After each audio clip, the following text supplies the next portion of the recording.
Magandang araw po, Pag-asa Weather Update. Alamin ang lagay ng panahon ngayong araw ng Biyernes, October 20, 2023.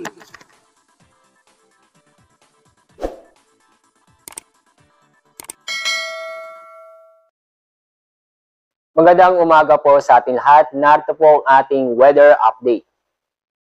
Patuloy pa rin ang epekto ng northeasterly wind flow sa malaking bahagi ng Northern Luzon.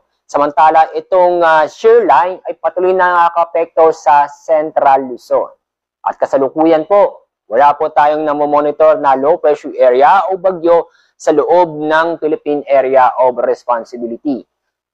At sa ating magiging lagay ng panahon sa susunod na 24 oras, inaasahan po natin ang maulap na kalangitan na may mga pag-ulan sa mga lalawigan po ng Batanes, Cagayan, Apayao, Isabela at Kalinga.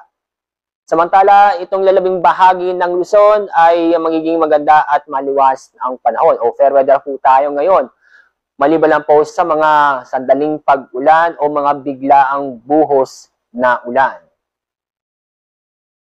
Maganda at maliwas sa panahon pa rin ang inaasa po natin sa Visayas at sa Mindanao, maliban lang po sa mga isolated na mga pag-ulan dahil sa mga localized thunderstorm.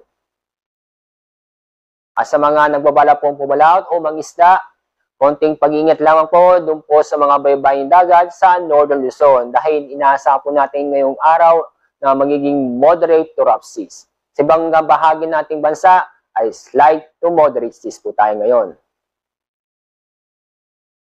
At sa ating 3-day weather outlook, sa Metro Manila, bukas po, fair weather po tayo maliban sa mga isolated na mga pag-ulan. Pero pagdating ng Sunday at Monday next week, magiging maulap ang kalangitan o makulimlim at may tsansa po ng mga kalat-kalat na pag-ulan at thunderstorm. Dahil po yan sa epekto ng shear line.